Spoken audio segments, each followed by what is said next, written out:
ஒரு ஊர்ல ஒரு குருவி இருந்துச்சாம். அந்த குருவி பல வண்ணத்துல ரொம்ப அழகா இருந்துச்சாம்.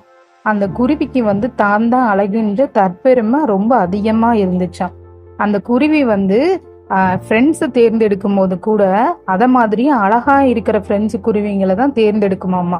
ஒரு நாள் ஒரு காக்கா அந்த குருவி கிட்ட நம்ம 2 பேரும் ஃப்ரெண்டா இருக்கலாமான்னு கேட்டிருக்கு.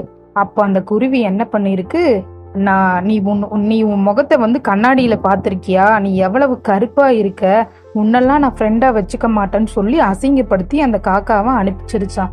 அந்த காக்காவும் ரொம்ப மனவேதனையோட அந்த இடத்த விட்டு போயிடுச்சாமா. சில மாதங்களுக்கு அப்புறம் அந்த குருவிக்கு உடம்பு சரியில்லாம போயிருச்சாம்.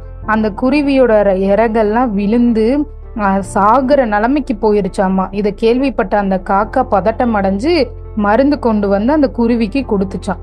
அது இல்லாம அந்த குருவி பக்கத்திலேயே இருந்து அதுக்கு வேண்டிய பணிவிடைகள் எல்லாம் செஞ்சு நல்லபடியா பாத்துக்குச்சாமா. சில நாளுக்கு அப்புறம் குருவிக்கு உடம்பு குணமடைஞ்சிருச்சாமா. அப்ப அந்த காக்காவை பார்த்து அந்த குருவி சொல்லிச்சான், எனக்கு கஷ்டம் வரும்போது நீதான் நண்பனா என் கூட இருந்த, நீதான் எனக்கு ரொம்ப அழகானவனா இப்ப தெரியுற, நான் பண்ணது தப்புதான் அப்படின்னு சொல்லி மன்னிப்பு கேட்டதும் இல்லாம நான் உன்னை என்னோட உயிர் நண்பனா ஏத்துக்கிறேன் அப்படின்னு சொல்லி 2 பேருமே ஃப்ரெண்ட்ஸ் ஆயிட்டாங்களாமா. இதுல இருந்து என்ன தெரியுதுன்னா, யாரையுமே அவங்களோட தோற்றத்தை வச்சு நீங்க முடிவு பண்ணாதீங்க. அழகுன்றது உடல் சார்ந்தது அல்ல, அது மனம் சார்ந்தது.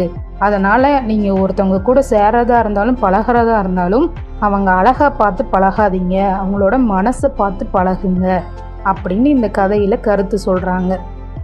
தேங்க்யூ.